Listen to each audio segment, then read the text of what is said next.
नमो भगवते वासुदेवाय नमः। जय श्री कृष्णा, राधे राधे। हे प्रिय भक्तों, स्वागत है आप सभी का आपके अपने YouTube चैनल खुशी ज्ञान सागर में। प्रिय श्रोताओं, आप सभी को वरुथनी एकादशी व्रत की हार्दिक शुभकामनाएं। वैशाख माह के कृष्ण पक्ष में आने वाली एकादशी का नाम वरुथनी एकादशी है और शास्त्रों में इस बात का वर्णन मिलता है कि वरुथनी एकादशी के बारे में स्वयं भगवान कृष्ण ने धर्मराज युधिष्ठिर को इसके महत्व के बारे में बताया था। कहा जाता है कि इस व्रत को जो भी मनुष्य सच्चे मन से करता है उसे मृत्यु के बाद अंत में वैकुंठ धाम की प्राप्ति होती है। व्यक्ति को सुख सौभाग्य की प्राप्ति होती है। जाने अनजाने में किए गए सभी पापों से मुक्ति मिलती है। मन को भी शांति और सुकून मिलता है। इस दिन भगवान विष्णु जी को तुलसी मिश्रित जल अर्पित करने से घर में लक्ष्मी जी का आगमन होता है और भगवान विष्णु जी की कृपा भी प्राप्त होती है। आज के इस वीडियो में आप सभी श्रवण करेंगे वरुथनी एकादशी की संपूर्ण व्रत कथा। तो कथा को बड़े ही श्रद्धा एवं प्रसन्नचित मन से पूरा अवश्य सुनिएगा। एक समय धर्मराज युधिष्ठिर ने हाथ जोड़कर भगवान श्री कृष्ण से कहा कि हे भगवान, वैशाख माह के कृष्ण पक्ष की एकादशी का क्या नाम है और उसकी विधि क्या है और उसको करने से किस फल की प्राप्ति होती है। हे प्रभु, यह सब बात आप मुझसे विस्तार पूर्वक कहिए। तब भगवान श्री कृष्ण ने इस प्रकार धर्मराज से कहने लगे, हे युधिष्ठिर, इस एकादशी का नाम वरुथनी है। यह सौभाग्य देने वाली, सभी पापों को नष्ट करने वाली और अंत में मोक्ष प्रदान करने वाली है। इस व्रत को अगर कोई अभागिन स्त्री करे तो उसे सौभाग्य मिलता है। इस व्रत के प्रभाव से राजा मानधाता को भी स्वर्ग की प्राप्ति हुई थी। वरुथनी एकादशी का फल 10,000 वर्ष तक तपस्या करने के बराबर प्राप्त होता है। कुरुक्षेत्र में सूर्य ग्रहण के समय 1,00,000 भार स्वर्ण दान करने से जो फल प्राप्त होता है, वही फल वरुथनी एकादशी का व्रत करने से मिलता है। वरुथनी एकादशी के व्रत को करने से मनुष्य इस लोक में सुख भोग कर परलोक में स्वर्ग को प्राप्त होता है। शास्त्रों में कहा गया है कि हाथी का दान, घोड़े के दान से, तिलों के दान से स्वर्ण दान तथा स्वर्ण के दान से अन्न का दान श्रेष्ठ है। अन्न दान के बराबर कोई दान नहीं। अन्न दान से देवता, पितर और मनुष्य तीनों तृप्त हो जाते हैं। शास्त्रों में इसको कन्यादान के बराबर माना गया है। वरुथनी एकादशी के व्रत से अन्न दान तथा कन्यादान दोनों के योग के बराबर फल मिलता है। जो लोग लोभवश कन्या का धन लेते हैं वे प्रलय काल तक नरक में वास करते हैं या उनको अगले जन्म में बिलाव का जन्म भोगना पड़ता है। जो मनुष्य प्रेम एवं धन सहित कन्या का दान करते हैं उनके पुण्य को चित्रगुप्त भी लिखने में असमर्थ है। जो मनुष्य इस वरुथनी एकादशी का व्रत करते हैं उनको कन्यादान का फल मिलता है। मधु अर्थात शहद का सेवन करना, दूसरों की बुराई करना, दूसरी बार भोजन करना, झूठ बोलना, चोरी, पाप या क्रोध करना, यह सब वर्जित माना गया है। व्रत रखने वाले भक्तों को इस दिन जुआ भी नहीं खेलना चाहिए। इस दिन पान खाना, दातुन करना, दूसरे की निंदा करना तथा चुगली करना और पापी मनुष्यों के साथ बातचीत करना, ये सब त्याग देना चाहिए। इस दिन क्रोध या मिथ्या भाषण भी नहीं करना चाहिए। हे राजन, जो मनुष्य इस एकादशी का व्रत करते हैं उनको स्वर्ग लोक की प्राप्ति होती है।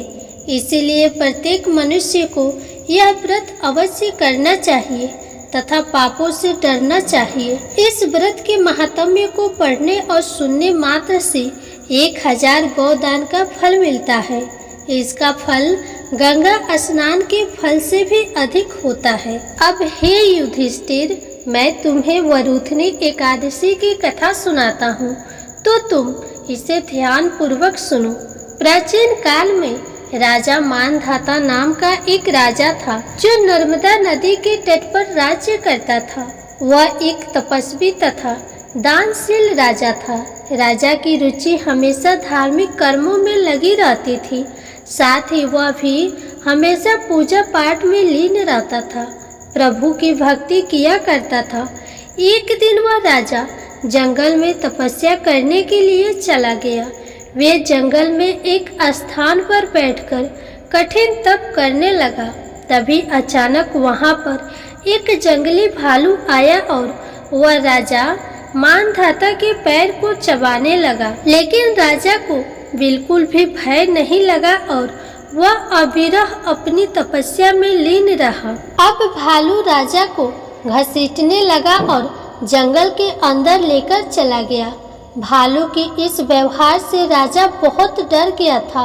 उसने मन ही मन भगवान श्री हरि विष्णु से रक्षा करने की प्रार्थना की। अपनी भक्ति की पुकार सुनकर भगवान श्री हरि विष्णु वहां प्रकट हुए और उस भालू को मारकर राजा के प्राण बचाए। भालू तब तक राजा का एक पैर पूरी तरह से चबाकर खा लिया था, जिस कारण राजा को बहुत दर्द हो रहा था।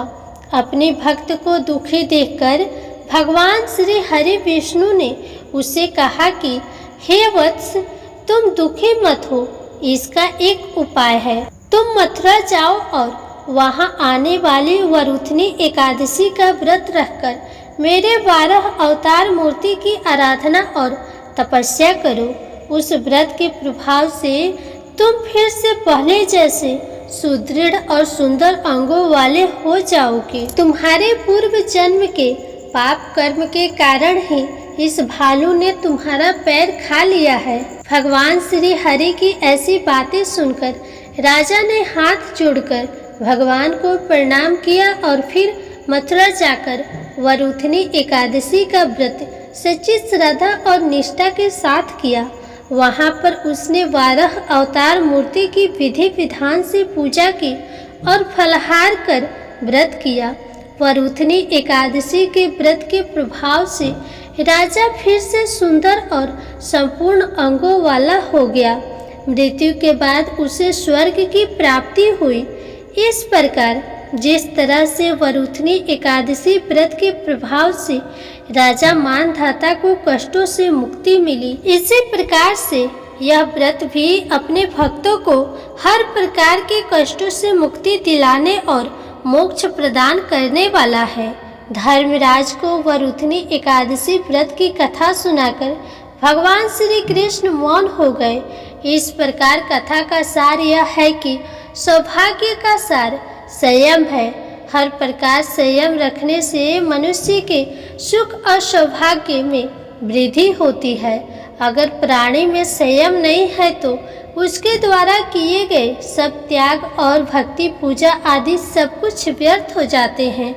प्रेम से बोलिए श्री लक्ष्मी नारायण भगवान की जय, एकादशी माता की जय, तुलसी शालिग्राम भगवान की जय। आज के दिन भगवान विष्णु के किन्हीं भी अवतारों की एक कथा को सुनना बड़ा ही शुभ माना जाता है। तो आज मैं आपको सुना रही हूँ भगवान श्री तिरुपति बालाजी की बड़ी ही सुंदर कथा। इस कथा को बड़ी ही श्रद्धा और प्रसन्नचित मन से सुनिएगा। बोलिए श्री लक्ष्मी नारायण भगवान की जय। तिरुपति बालाजी मंदिर भारत का एक प्रसिद्ध मंदिर है और इस मंदिर में भगवान विष्णु जी के एक अवतार स्वामी वेंकटेश्वर जी विराजमान है। इसी वजह से मंदिर को प्रसिद्ध रूप से स्वामी वेंकटेश्वर मंदिर के रूप से भी जाना जाता है। भगवान वेंकटेश्वर जी को विष्णु जी का एकमात्र उस रूप से जाना जाता है जिन्होंने कलयुग के कष्टों से लोगों को बचाने के लिए अवतार लिया है। एक बार समस्त देवताओं ने मिलकर एक यज्ञ करने का निश्चय किया। यज्ञ की तैयारियां पूर्ण हो गई। तभी वेद ने एक प्रश्न किया, तो एक व्यवहारिक समस्या आ खड़ी हुई। ऋषि मुनियों द्वारा किए जाने वाले यज्ञ की हविष्य तो देवगण ग्रहण करते थे, लेकिन देवों द्वारा किए गए यज्ञ की पहले आहुति किसकी होगी, यानी सर्वश्रेष्ठ देव का निर्धारण जरूरी था, जो फिर अन्य सभी देवों को यज्ञ का भाग प्रदान करे। ब्रह्मा, विष्णु, महेश परमात्मा थे। इनमें से श्रेष्ठ कौन है, इसका निर्णय आखिर हो तो कैसे। भृगु जी ने इसका दायित्व संभाला। वह देवों की परीक्षा लेने चले। ऋषियों से विदा लेकर वह सर्वप्रथम अपने पिता ब्रह्मदेव के पास पहुँचे। ब्रह्मा जी की परीक्षा लेने के लिए भृगु ने उन्हें प्रणाम नहीं किया। इससे ब्रह्मा जी अत्यंत कुपित हुए और उन्हें श्रेष्ठता सिखाने का प्रयत्न किया। भृगु को गर्व था कि वह तो परीक्षक है, परीक्षा लेने आए हैं, पिता पुत्र का आज क्या रिश्ता। भृगु ने ब्रह्मदेव से अशिष्टता कर दी। ब्रह्मा जी का क्रोध बढ़ गया और अपने कमंडलू लेकर पुत्र को मारने भागे। भृगु किसी तरह वहां से जान बचाकर भाग चले आए। इसके बाद वह शिव जी के लोक कैलाश को गए। भृगु ने फिर से धृष्टता की, बिना कोई सूचना का शिष्टाचार दिखाए या शिवगणों से आज्ञा लिए सीधे वहां पहुंच गए जहां शिव जी माता पार्वती के साथ विश्राम कर रहे थे। आए तो आए, साथ ही अशिष्टता का आचरण भी किया। शिव जी शांत रहे, पर भृगु ना समझे। शिव जी को क्रोध आया तो उन्होंने अपना त्रिशूल उठाया, तो भृगु वहां से भी भागे। अंत में वह भगवान विष्णु के पास क्षीर सागर पहुँचे। श्री हरि शेष शैया पर लेटे निद्रा में थे और देवी लक्ष्मी उनके चरण दबा रही थी। महर्षि भृगु 2 स्थानों से अपमानित करके भगाए गए थे। उनका मन बहुत दुखी था। विष्णु जी को सोता देख उन्हें ना जाने क्या हो गया और उन्होंने विष्णु जी को जगाने के लिए उनकी छाती पर एक लात जमा दी। विष्णु जी जाग उठे और भृगु से बोले, मेरी छाती ब्रज के समान कठोर है, आपका शरीर तप के कारण दुर्बल, कहीं आपको चोट तो नहीं आई। आपने मुझे सावधान करके कृपा की है। आपका चरण चिन्ह मेरे वक्ष पर सदा अंकित रहेगा। भृगु को बड़ा आश्चर्य हुआ। उन्होंने तो भगवान की परीक्षा लेने के लिए ये अपराध किया था, परंतु भगवान तो दंड देने के बदले मुस्कुरा रहे थे। उन्होंने निश्चय किया कि श्री हरि जैसी विनम्रता किसी में नहीं। वास्तव में विष्णु जी ही सबसे बड़े देवता है। भृगु जी ने लौटकर सभी ऋषियों को पूरी घटना सुनाई। सभी ने एक मत से यह निश्चय किया कि भगवान विष्णु को ही यज्ञ का प्रधान देवता समझकर मुख्य भाग दिया जाएगा। लक्ष्मी जी ने भृगु को अपने पति की छाती पर लात मारते देखा तो उन्हें बड़ा क्रोध आया, परंतु उन्हें इस बात पर क्षोभ भी था कि श्री हरि ने उदंड को दंड देने के स्थान पर उल्टे चरण पकड़ लिए और क्षमा मांगने लगे। क्रोध से तमतमाई महालक्ष्मी को लगा कि वह जिस पति को संसार का सबसे शक्तिशाली समझती है वह तो निर्बल है। यह धर्म की रक्षा करने के लिए अधर्मियों एवं दुष्टों का नाश कैसे करते होंगे। महालक्ष्मी ग्लानि से भर गई और मन श्री हरि से उचट गया। उन्होंने श्री हरि और बैकुंठ लोक दोनों के त्याग का निश्चय कर लिया। स्त्री का स्वाभिमान उसके स्वामी के साथ बंधा होता है। उनके समक्ष कोई स्वामी पर प्रहार कर गया और स्वामी ने उसका प्रतिकार भी नहीं किया। ये बात मन में कौंधती रही। ये स्थान वास के योग्य नहीं, पर त्याग कैसे करे। श्री हरि से ओझल होकर रहना कैसे होगा। महालक्ष्मी उचित समय की प्रतीक्षा करने लगी। श्री हरि ने हिरण्याक्ष के कोख से मुक्ति दिलाने के लिए वराह अवतार लिया और दुष्टों का संहार करने लगे। महालक्ष्मी के लिए ये समय उचित लगा। उन्होंने बैकुंठ का त्याग कर दिया और पृथ्वी पर एक वन में तपस्या करने लगी। तप करते करते उन्होंने अपना शरीर छोड़ दिया। विष्णु जी वराह अवतार का अपना कार्य पूर्ण कर बैकुंठ लौटे। तो महालक्ष्मी नहीं मिली। वह उन्हें खोजने लगे। श्री हरि ने उन्हें तीनों लोकों में खोजा, किंतु तप करके माता लक्ष्मी ने भ्रमित करने की अनुपम शक्ति प्राप्त कर ली थी। उसी शक्ति से उन्होंने श्री हरि को भ्रमित रखा। आखिर श्री हरि को पता लग ही गया, लेकिन तब तक वह शरीर छोड़ चुकी थी। दिव्य दृष्टि से उन्होंने देखा कि लक्ष्मी जी ने चोल राज के घर में जन्म लिया है। श्री हरि ने सोचा कि उनकी पत्नी ने उनका त्याग सामर्थ्यहीन समझने के भ्रम में किया है, इसलिए वह उन्हें पुनः प्राप्त करने के लिए अलौकिक शक्तियों का प्रयोग नहीं करेंगे। महालक्ष्मी ने मानव रूप धारा है, तो अपनी प्रिय पत्नी को प्राप्त करने के लिए वह भी साधारण मानवों के समान व्यवहार करेंगे और महालक्ष्मी जी का हृदय और विश्वास जीतेंगे। भगवान ने श्रीनिवास का रूप धरा और पृथ्वी लोक पर चोल नरेश के राज्य में निवास करते हुए महालक्ष्मी जी से मिलने के लिए उचित अवसर की प्रतीक्षा करने लगे। राजा आकाश राज निसंतान थे। उन्होंने सुखदेव जी की आज्ञा से संतान प्राप्ति यज्ञ किया। यज्ञ के बाद यज्ञशाला में राजा को हल जोतने को कहा गया। राजा ने हल जोता तो हल का फल किसी वस्तु से टकराया। राजा ने उस स्थान को खोदा तो एक पेटी के अंदर सहस्त्रदल कमल पर एक कन्या विराज रही थी। वह महालक्ष्मी जी थी। राजा के मन की मुराद पूरी हो गई थी, क्योंकि कन्या कमल के फूल में मिली थी, इसलिए उनका नाम रखा गया पद्मावती। पद्मावती नाम के अनुरूप ही रूपवंती और गुणवंती थी। साक्षात लक्ष्मी जी का अवतार पद्मावती विवाह के योग्य हुई। एक दिन वह बाग में फूल चुन रही थी। उस वन में बालाजी यानी कि श्रीनिवास जी आखेट के लिए आए थे। उन्होंने देखा कि एक हाथी एक युवती के पीछे पड़ा है और उसे डरा रहा है। राजकुमारी के सेवक भाग खड़े हुए। श्रीनिवास जी ने तीर चलाकर हाथी को रोका और पद्मावती की रक्षा की। श्रीनिवास और पद्मावती ने एक दूसरे को देखा और एक दूसरे पर मोहित हो गए।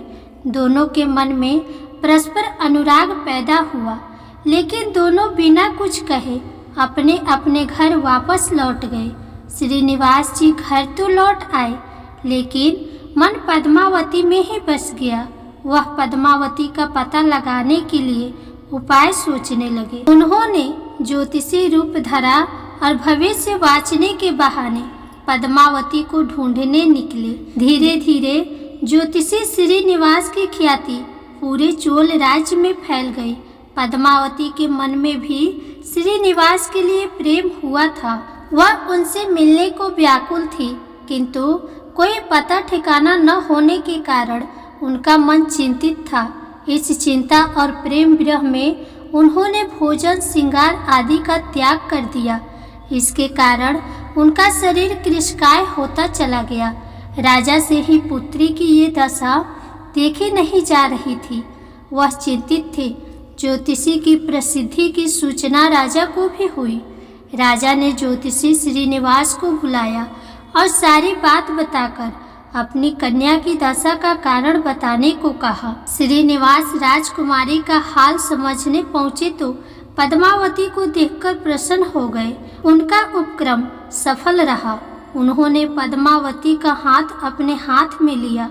कुछ देर तक पढ़ने का स्वयं करने के बाद बोले, महाराज, आपकी पुत्री प्रेम के विरह में जल रही है। आप इनका शीघ्र ही विवाह कर दें तो स्वस्थ हो जाएंगे। पद्मावती ने अब श्रीनिवास की ओर देखा। देखते ही पहचान लिया। उनके मुख पर प्रसन्नता के भाव आए और वह हंसी। काफी दिनों बाद पुत्री को प्रसन्न देख राजा को लगा कि ज्योतिषी का अनुमान बिल्कुल सही है। राजा ने श्रीनिवास जी से पूछा, ज्योतिषी महाराज, यदि आपको ये पता है कि मेरी पुत्री प्रेम के विरह में पीड़ित है, तो आपको ये भी सूचना होगी कि मेरी पुत्री को किससे प्रेम है। उसका विवाह करने को मैं तैयार हूँ। आप उसका परिचय दें। श्रीनिवास जी ने कहा, आपकी पुत्री एक दिन वन में फूल चुनने गई थी, एक हाथी ने उन पर हमला किया तो आपके सैनिक और दासियां भाग खड़ी हुई। राजकुमारी के प्राण एक धनुधर ने बचाए थे। राजा ने कहा कि हाँ, मेरे सैनिक ने बताया था कि एक दिन ऐसी घटना हुई थी। एक वीर पुरुष ने उसके प्राण बचाए थे, लेकिन मेरी पुत्री के प्रेम से उस घटना का क्या तात्पर्य है? श्रीनिवास जी ने कहा, आपकी पुत्री को अपनी जान बचाने वाले उसी युवक से प्रेम हुआ है। राजा के पूछने पर श्रीनिवास जी ने कहा, वो कोई साधारण युवक नहीं है, बल्कि शंख चक्रधारी स्वयं भगवान विष्णु है। इस समय बैकुंठ को छोड़कर मानव रूप में श्रीनिवास के नाम से पृथ्वी पर भ्रमण कर रहे हैं। आप अपनी पुत्री का विवाह उनसे करें, मैं इसकी सारी व्यवस्था करा दूंगा। ये बात सुनकर राजा प्रसन्न हो गए कि स्वयं भगवान विष्णु उनके जमाई बनेंगे। श्रीनिवास और पद्मावती जी का विवाह तय हो गया। श्रीनिवास रूप में श्री हरि ने सुखदेव के माध्यम से समस्त देवी देवताओं को अपने विवाह की सूचना भिजवा दी। सुखदेव की सूचना से सभी देवी देवता अत्यंत प्रसन्न हुए। सभी देवी देवता श्रीनिवास जी से मिलने और बधाई देने पृथ्वी पर पहुँचे, परंतु श्रीनिवास जी को खुशी के बीच एक चिंता भी होने लगी। देवताओं ने पूछा, भगवान, संसार की चिंता हरने वाले आप इस उत्सव के मौके पर इतने चिंतित क्यों हैं? तब श्रीनिवास जी ने कहा, चिंता की बात है धन का अभाव। महालक्ष्मी ने मुझे त्याग दिया है, इस कारण मैं धनहीन हो चुका हूँ। स्वयं महालक्ष्मी ने तब से शरीर त्याग मानव रूप लिया है और पिछली स्मृतियों को गुप्त कर लिया है। इस कारण उन्हें ये सूचना नहीं है कि वह महालक्ष्मी का ही स्वरूप है। वह तो स्वयं को राजकुमारी पद्मावती ही मानती है। मैंने निर्णय किया है कि जब तक उनका प्रेम पुनः प्राप्त नहीं करता, अपनी माया का उन्हें आभास नहीं कराऊंगा। इस कारण मैं एक साधारण मनुष्य का जीवन व्यतीत कर रहा हूँ। राजा की पुत्री से शादी करने और घर बसाने के लिए धन, वैभव और ऐश्वर्य की जरूरत है। वह मैं कहाँ से लाऊं? स्वयं नारायण को धन की कमी सताने लगी। मानव रूप में आए प्रभु को भी विवाह के लिए धन की आवश्यकता हुई। यही तो ईश्वर की लीला है। जिस रूप में रहते हैं उस रूप की योनि के सभी कष्ट सहते हैं। श्री हरि विवाह के लिए धन का प्रबंध कैसे हो, इस बात से चिंतित है। देवताओं ने जब यह सुना तो उन्हें आश्चर्य हुआ। देवताओं ने कहा, कुबेर आवश्यकता के बराबर धन की व्यवस्था कर देंगे। देवताओं ने कुबेर का आवाहन किया तो कुबेर जी प्रकट हुए। कुबेर ने कहा, ये तो मेरे लिए प्रसन्नता की बात है कि आपके लिए मैं कुछ कर सकूं। प्रभु, आपके लिए धन का तत्काल प्रबंध करता हूँ। कुबेर का कोप आपकी कृपा से ही रक्षित है। तब श्री हरि जी ने कुबेर जी से कहा, यक्षरायुष, आपको भगवान भोलेनाथ ने जगत और देवताओं के धन की रक्षा का दायित्व सौंपा है। उसमें से धन मैं अपनी आवश्यकता के हिसाब से लूँगा, लेकिन मेरी एक शर्त है। ये सुनकर सभी देवता आश्चर्य में पड़ गए। श्री हरि ने कहा, ब्रह्मा जी और शिव जी साक्षी रहे। कुबेर से धन ऋण के रूप में लूँगा, जिसे भविष्य में ब्याज सहित चुकाऊंगा। श्री हरि की बात से कुबेर समेत सभी देवता विस्मय में एक दूसरे को देखने लगे। कुबेर बोले, भगवान, मुझसे कोई अपराध हुआ तो उसके लिए क्षमा कर दें, पर ऐसी बात ना कहें। आपकी कृपा से विहीन होकर मेरा सारा कोष नष्ट हो जाएगा। श्री हरि ने कुबेर को निश्चिंत करते हुए कहा, आपसे कोई अपराध नहीं हुआ है। मैं मानव की कठिनाई का अनुभव करना चाहता हूँ। मानव रूप में उन कठिनाइयों का सामना करूँगा जो मानव को आती है। धन की कमी और ऋण का बोझ सबसे बड़ा है। कुबेर ने कहा, प्रभु, यदि आप मानव की तरह ऋण पर धन लेने की बात कर रहे हैं तो फिर आपको मानव की तरह ये भी बताना होगा कि ऋण चुकाएंगे कैसे। मानव को ऋण प्राप्त करने के लिए कई शर्तें झेलनी पड़ती है। श्रीनिवास जी ने कहा, कुबेर, ये ऋण मैं नहीं, मेरे भक्त चुकाएंगे, लेकिन मैं उनसे भी कोई उपकार नहीं लूँगा। मैं अपनी कृपा से उन्हें धनवान बनाऊंगा। कलयुग में पृथ्वी पर मेरी पूजा धन, ऐश्वर्य और वैभव से परिपूर्ण देवता के रूप में होगी। मेरे भक्त मुझसे धन, वैभव और ऐश्वर्य की मांग करने आएंगे। मेरी कृपा से उन्हें ये प्राप्त होगा। बदले में भक्तों से मैं दान प्राप्त करूंगा, जो चढ़ावे के रूप में होगा। मैं इस तरह आपका ऋण चुकाता रहूंगा। कुबेर जी ने कहा, भगवान, कलयुग में मानव जाति धन के विषय में बहुत विश्वास के योग्य नहीं रहेगी। उन पर आवश्यकता से अधिक विश्वास करना क्या उचित होगा? तब श्रीनिवास जी बोले, शरीर त्यागने के बाद तिरुपति के तिरुमाला पर्वत पर बालाजी के नाम से लोग मेरी पूजा करेंगे। मेरे भक्तों की अटूट श्रद्धा होगी। वो मेरे आशीर्वाद से प्राप्त धन में मेरा हिस्सा रखेंगे। इस रिश्ते में ना कोई दाता है और ना कोई याचक। हे कुबेर, कलयुग के आखिरी तक भगवान बालाजी धन, ऐश्वर्य और वैभव के देवता बने रहेंगे। मैं अपने भक्तों को धन से परिपूर्ण करूंगा, तो मेरे भक्त दान से न केवल मेरे प्रति अपना ऋण उतारेंगे, बल्कि मेरा ऋण उतारने में भी मेरी मदद करेंगे। इस तरह कलयुग की समाप्ति के बाद मैं आपका मूल धन लौटा दूंगा।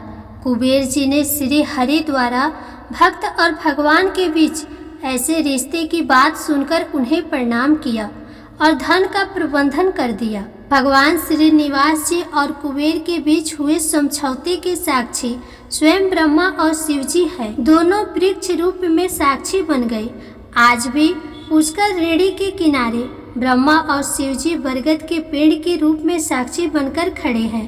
ऐसा कहा जाता है कि निर्माण कार्य के लिए स्थान बनाने के लिए इन दोनों पेड़ों को जब काटा जाने लगा तो इनमें से खून की धारा फूट पड़ी।